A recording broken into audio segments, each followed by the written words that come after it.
Hello and welcome to my channel all about accountancy, where we convert your accounting problems into solutions.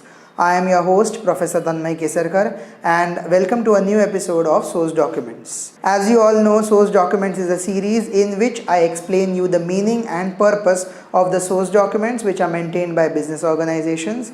I will also show you how to draw some of these source documents.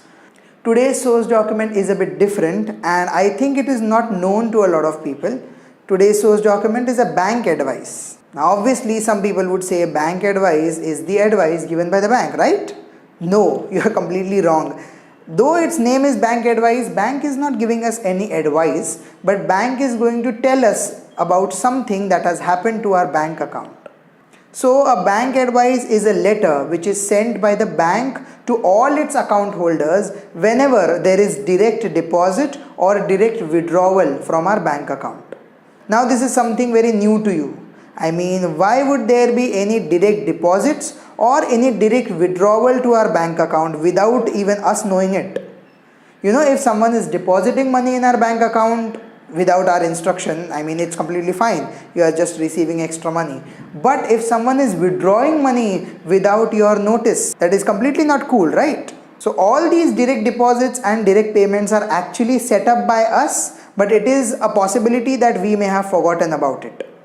So again, a bank advice is a letter which is issued by the bank to the bank account holders to intimidate us, that is to inform us of any direct deposits or any direct payments which have happened from our bank account.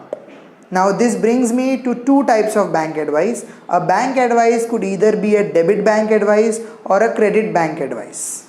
Let us start with a debit bank advice. A debit bank advice is issued by the bank whenever any direct withdrawal is done from our bank account. If you remember, D for drawings, D for debit. Hence, whenever there is a direct withdrawal from our bank account is debited. Now, what do you exactly mean by direct deposits or direct withdrawals? When I talk about direct withdrawals are done by the bank when the bank makes a certain payment on your behalf. Now again, why would a bank make any payments on your behalf? Because you told the bank to do so. There is a facility called standing instructions which is given by the bank to all its bank account holders. A bank account holder can order its bank to make certain payments on his or her behalf. Such orders are called standing instructions. Standing instructions are normally given in order to pay recurring expenses, or as some people call it, utility expenses such as electricity bills, telephone bills, postpaid mobile bills, etc. So whenever your payment is due for electricity bill or postpaid mobile bills, the bank will pay it on your behalf. You don't have to even remember the due date. Whenever a bill is due, the bank will pay it. Again, there is a maximum limit that you can set. For instance, let us assume that I have set a limit of rupees 1500 on my electricity bills. So whenever my electricity bill crosses that amount, the bank will not make the payment and will inform you. So whenever you set a maximum limit and your bill crosses that maximum limit, the bank will not make the payment. The bank will make a call to you and let you know about the situation, and you are supposed to make the payment on your own. The bank is not going to do it for you. Hence, if you give standing instructions to the bank will make the payment whenever it is due, and it will save you from any sort of late payments. But the disadvantage of this is it will charge a fee for it. Hence, in case of direct payments, that is in case of standing instructions, the bank will issue a debit bank advice to the bank account holders. Moving on to a credit bank advice. A credit bank advice is issued by the bank whenever there are direct deposits into your bank account. Now obviously getting a direct deposit is like a big thing for you, like the money is coming from nowhere. Actually, it is not from nowhere. This is usually a refund of a certain expense. For example, there are government expenses such as TDS or income tax which you end up overpaying, and the government refunds that money to your bank account. TDS, by the way, as many of you must not be knowing, TDS stands for tax deducted at source, which is normally deducted in case of salaried people or even professionals. So how does this refund thing work? For example, I had to pay rupees 4,000 to the income tax department, but I ended up paying 6,000 rupees to the income tax department. So I have ended up paying extra 2,000 rupees. So I will get a refund into my bank account directly. But it does not happen as soon as you come to know. It takes like 3 to 4 months to get that refund. So it is a possibility, a human tendency, that you might forget about that refund. Hence, a credit bank advice is given to you by the bank in order to let you know that your account has been credited directly by someone else. Hence, whenever your account is credited by a third party without you knowing it, the bank will issue a credit bank advice to you. Now, a debit bank advice and a credit bank advice look the same. Even the heading says only bank advice. It would never be either a debit bank advice or a credit bank advice. You will have to actually read the entire bank advice to understand whether it is a debit bank advice or a credit bank advice. So without any further ado, let us move on to drawing a bank advice. Just like every source document, the first step is to draw the 3 sides of the bank advice. So I have made the 3 sides of my bank advice. Now one tip that I want to give you: whenever we are making a document which is related to the bank, that is, whenever a bank makes a document, it writes the name of the document on the heading and then the name of the bank is displayed. So whether it is a pay-in slip or a withdrawal slip or any other bank document like a bank advice, you will find the name of the document on the heading and then the name of the bank. So first step is to write bank advice in the heading.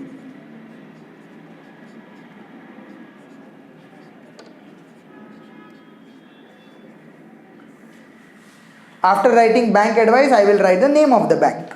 So I will assume State Bank of India.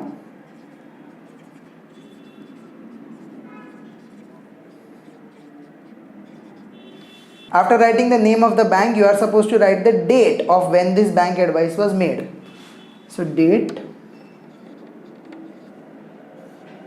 After writing the date, you are supposed to come over this side and write to. Now why have I written 2 over here? Because a bank advice is a letter. So I have written over here to Tim Williams, account number, whatever is your account number, the 15-digit account number that you have. After that, I am going to write Sir/Madam, your account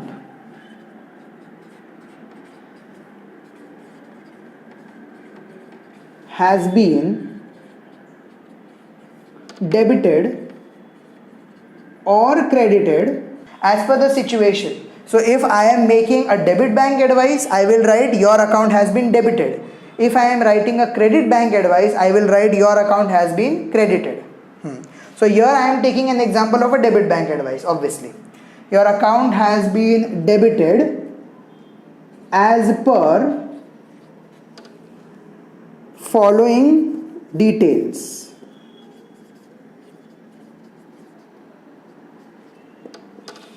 After this, you are supposed to make a table. So I have made a table over here which has 3 columns: a credit column, a debit column, and particulars, almost like a journal.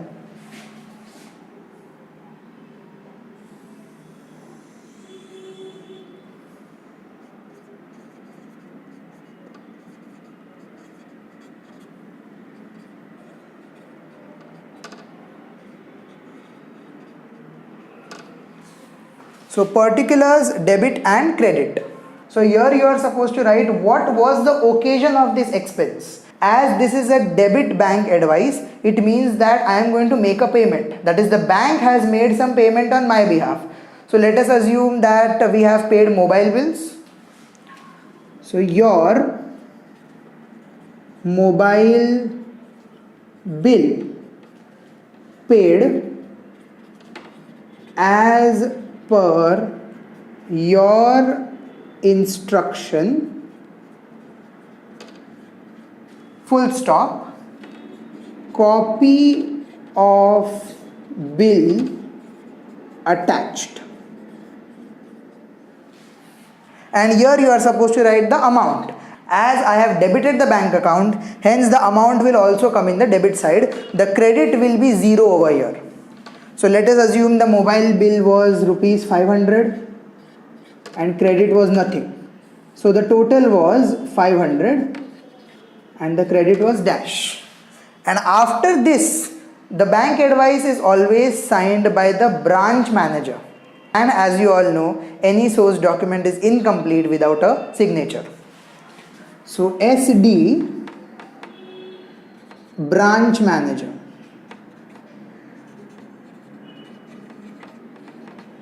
And I will close the document. That's simple. Bank advice, name of the bank, date of the transaction, to Tim Williams, that is the account holder's name, then the account holder's number, sir or madam, your account has been debited or credited as per the following details. These are the details of the transaction and it is signed by the branch manager. At that note, I come to the end of today's video. If you have understood today's video, then please like it, share it, subscribe to my channel and hit the notification bell so that you never miss a new upload. I upload videos every Wednesday and Sunday. If you have any queries or suggestions, you can use the comment box down below. See you in my next video. Till then, this is Professor Tanmay Kesarkar signing off. Good luck and take care.